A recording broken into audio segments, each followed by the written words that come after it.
Hey, before we get started, I do want to remind you to make sure that you subscribe to our YouTube channel and follow us on Apple Podcasts, Spotify, and wherever you listen to podcasts. Now, in this episode, we're actually going to be featuring content from a recent coaching session that I had with a church leader that I think you are going to benefit from. Now, these coaching sessions are available as part of our Church Media HQ memberships. If you're interested and want to sign up for a membership, you can head over to churchmediahq.com to learn more and get started. That's churchmediahq.com. Well, I'm really excited to share this conversation with you now. My name is Luke Clayton, and welcome to the Must Increase podcast.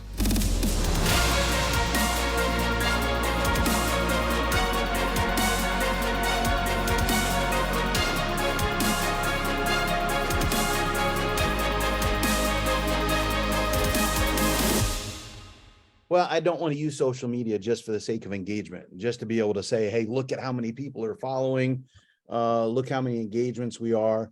I mean, because ultimately I wanted to go along with our purpose as a church, as a ministry. I mean, ultimately is to share the gospel. So I just, to engage for engagement's sake is not my desire. Yep. If you would.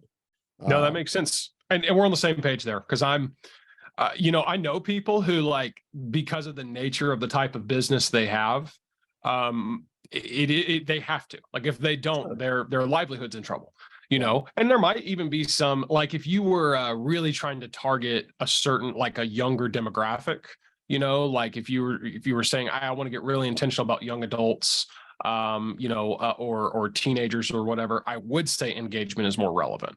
But if you're just trying to have a social media presence and get the word out there more or less, then no, I wouldn't overthink it too much. I wouldn't completely abandon it.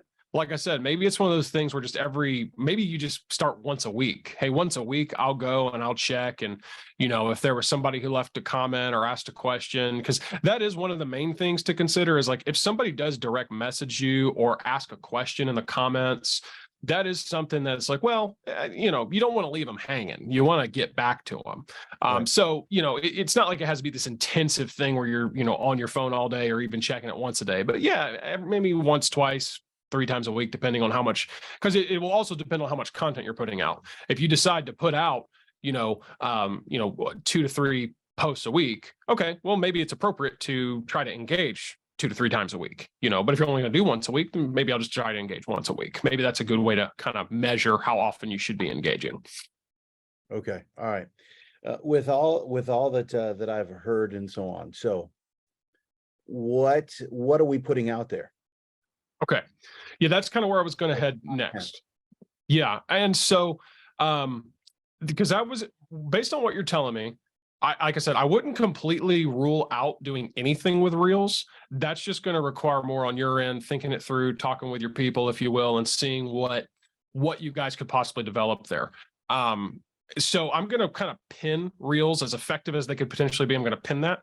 And I'm actually going to focus more on the feed, because the nice thing about the feed is, like I said, the more we're talking, it kind of seems like that's maybe more where you're going to be suited to put that content out, and kind of serves the purpose of what you're going for.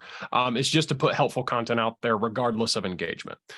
So and the other nice thing about the feed, we haven't really talked about Facebook in particular, but Instagram and Facebook, it's very easy to just cross-post content on the feed. So, whatever you post on Facebook or on Instagram can just be very easily sent to Facebook as well.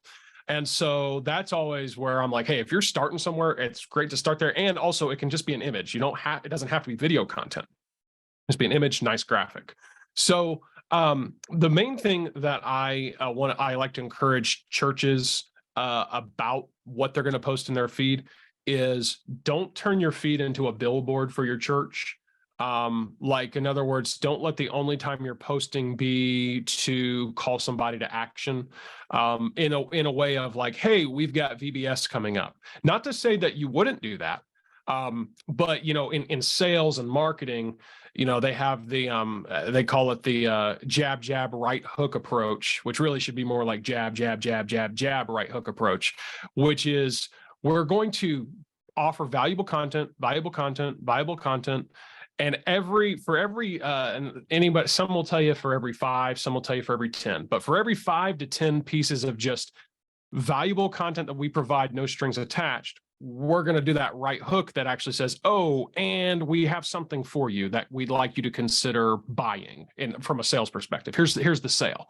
Now, in the world of church, you're not necessarily selling anything, but when you ask somebody to come to church, attend your event, sign up for VBS, whatever it may be, that's kind of your sale that you're trying to make. So in other words, if you want to have that type of content, I think you absolutely should, but you're going to have to remember that's your right hook where your jab's going to come from. And jabs, if you will, in the church world, to me, look like scripture verses that you post, which again, there's absolutely no limit on that. I mean, we've got 66 books to choose from, plenty of scripture content. And the second thing is, if you want to, obviously mix it up, is sermon quotes. Even if you don't, post actual video, clips, you can pull quotes from your sermon, or quotes in general, just good quotes from, people of the past, missionaries and preachers and whatever. And so that type of content, that's helpful. Another thing is questions. And again, you don't want to overuse the questions, because that's going to call people to respond and engage, and you would need to be ready to engage back if you're going to do that. But it's one of those things where, hey, every once in a while you could say, hey, what's your favorite worship song you're listening to right now, or stuff like that, or what's your favorite Bible verse, or stuff like that. So that's some ideas, kind of some value type of content that can be provided. And there's others, but again, the point is, you want to offer value without really asking anything in return. And then, like I said, in the world of church, because you're not directly selling anything, you probably could get away with saying, hey, I'll have 4 or 5 value, and then I'll do the advertisement for our upcoming, event or VBS or whatever. I also don't think there's anything wrong with doing a regular weekly reminder for church services. Hey, join us, Saturday, post on Saturday. Hey, join us for Sunday tomorrow. That's expected. I don't think there's anything wrong with that. You want to try to keep some variety in it. But so that's kind of my thoughts on the type of content to post, and in particular to the feed, which again would be Instagram and then shared to Facebook as well. Okay. All right. Currently something that is currently content that we regularly put out. So we send out 2 weekly emails. We send out one on Wednesday, and then we send one out on Saturday. The one on Wednesday is oftentimes a reminder of just, hey, the midweek service. The one on Sunday, church on Sunday and such. We use MailChimp for that. A feature with the MailChimp is it will, automatically post to Facebook, etc. When that email is sent out. So there's a link to it there. So Yes. that is one thing that right now that is a regular for us every week on Wednesday and Saturday, is when those social media posts that go along with the MailChimp. Okay. Where do you think that is something that we should continue, or no? I think anything, because I know this isn't about email marketing, but we could schedule another session to talk about that, because I think it's a lot more effective than social media. It really is. And so a lot of people, it's not as cool as social, but it's more effective. So I would not stop that at all. And my thing is yes, if you've got it integrated to automatically work with your social, if it's working for you, don't stop it. Keep it going. I would say we're more looking to say, okay, what can we do to add to it, to supplement it, not change it. And so, so I would not, make any massive adjustments to that. I'm going to just keep it basically the same. All right. So offering the valuable content, some of the things that you've mentioned thus far, would we try to do that as far as on a regular basis? So value content every Monday, and so on. Should it be regular, or should it be just kind of, you never know when that jab's coming? Yeah, no, that was going to be my next thing. The best thing you can do is come up with a social media template calendar. And, if it's just something that's simply weekly, hey, like you said, every Monday we'll do a verse, every Wednesday we'll do a quote, every Friday we'll do a Sunday service reminder. And then every once in a while, just sporadically, we'll throw out, hey, check out this upcoming event, or this upcoming opportunity to connect with us or whatnot. And so, yeah, I was going to say that for me is the best approach to as far as just being able to wrap your mind around it and really make it happen, is to start there. Now, it doesn't say that, because there is also, and again, this always changes depending on what the algorithm's doing, but there's also an element of spontaneous that is good to keep in mind. Like, I've heard people say you need to be 60 to 70% plan and 30 to 40% spontaneous, but the spontaneous content that really goes in the stories. And the way that might look is you grabbing your phone, and making a quick video. Hey, church, I just want to say hi and encourage you right now. We were maybe something as simple as a quick 30-second recap of Sunday. Like, hey, we had, a lot of people there and the sermon was about this, or maybe it's a preview for the next Sunday, whatever. But that content would be, like I said, spontaneous, but don't overthink that. Like, like I said, start with this scheduled structure of what you can do. And then whenever you might have a spontaneous thought like that, like, hey, yeah, try to throw it out there. Let me ask this. So probably 10 years ago, or roughly 10 years ago, I did via Facebook and just with the camera on my laptop and so on. I did for probably a year and a half. I don't remember why I stopped, but every Monday I did what I always called my Monday memo, which was kind of just a rehash of Sunday and a reminder, hey, don't forget this is coming up and so on. That's something in my mind that sounds like, that's kind of a Reels type thing. Do you think that would be beneficial to kind of have something like that again, kind of starting the week off? Hey, this is what, how Sunday and such. I do. And actually that's something that, as we would potentially circle back to the Reels conversation, that I was going to recommend is because I think you told me about that back in the day. I think like a year ago or so, you mentioned that you were doing that or wanting to do that. And so, yeah, I actually think that's a great idea. I mean, what is that, how long are those videos typically? Goodness, when I was doing it regularly, it was maybe a minute and a half. It wasn't that long at all. I got you. Yeah. And so I was going to say, it just depends on, because the other thing to keep in mind is and it requires a little more prep, obviously, but if you did have something that was 5 to 10 minutes, well, you could potentially clip that up into little, snippets and have that become Reels. But even if you started just with going back to that, like, hey, just something that's 60 to 90 seconds, and I post it out onto Reels, and then you can throw it on your YouTube channel even, and Facebook and all of that. I think that's a great idea, especially if you've already established somewhat of a rhythm and routine of knowing how to make that happen. Gotcha. Okay. All right. Last thing that I'll ask you now, because I'm not sure how much, probably 45 minutes.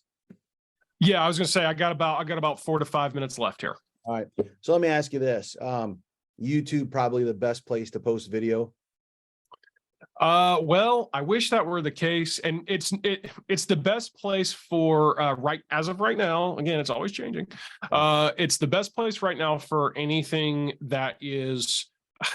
You used to call it short form content, but now short form content short form content now is like I said, TikToks and Reels. That's like 30 seconds or 60 seconds. Yeah. Short form content used to be anything less than 10 minutes. And so I will old school short form content. YouTube is a great place for that. And even some long form, a lot of people will sit and watch, a sermon or a full length podcast or whatever on YouTube, or they'll have it playing in the background and they'll listen to it. And so I think and it also depends on literally the format of like, are you going to record landscape or horizontal or vertical? Vertical, I mean, YouTube's has something, I think they call it YouTube Shorts. It's kind of their answer to Reels and TikTok. I don't think it's doing so hot from what I understand, but it's there. But yeah, when it comes to the like wide landscape, which again, this is how God intended it to be, in my opinion, is hey, your phone needs to be this way in your record. I'm a big believer in that. I am as well. For that kind of content that you're going to, try to produce in that way, yes, YouTube. But unfortunately, we still have to keep the other platforms in mind. I know one of the big, just being completely honest with you, one of the big things I'm missing is I'm not taking advantage of, that short form content, because I'm doing podcast episodes. And I could easily, or I say easily, it's not as easy, it's easier said, but I could be clipping them up and making them vertical and whatever. And I'm not, because there's that stubborn part of me that doesn't want to embrace that. But for like I said, let's say anything more than 5 minutes long, YouTube is the best spot. And, anything, because that's my thing. If you're going to produce a video, even if it's intended for Instagram Reel, if you can figure out a way to get on YouTube, go ahead and put it on YouTube too. It doesn't hurt, but it's not the sole, it used to be the sole dominant video platform was YouTube. It's still there, it's still competing, but Instagram, TikTok, Facebook, they're all competing now as well. And like I said, even Twitter's starting to enter the space. Well, thanks again for joining us for this episode. I do hope that if you haven't yet, you will subscribe to our YouTube channel and that you will follow us on Apple Podcasts, Spotify, and wherever you listen to podcasts. It really helps when you leave us a 5-star review and when you tell others about the podcast. So please do that, and we would be so grateful. Of course, if you want to connect with me and learn more about what we can do for churches through churchmediahq.com or through other organizations through Creative Team Pro, you can find all of that information at mustincrease.com. Well, thanks so much again for being a part of our audience and for checking out this episode. And we look forward to seeing you next time as we continue to increase truth and inspire hope right here on the Must Increase podcast.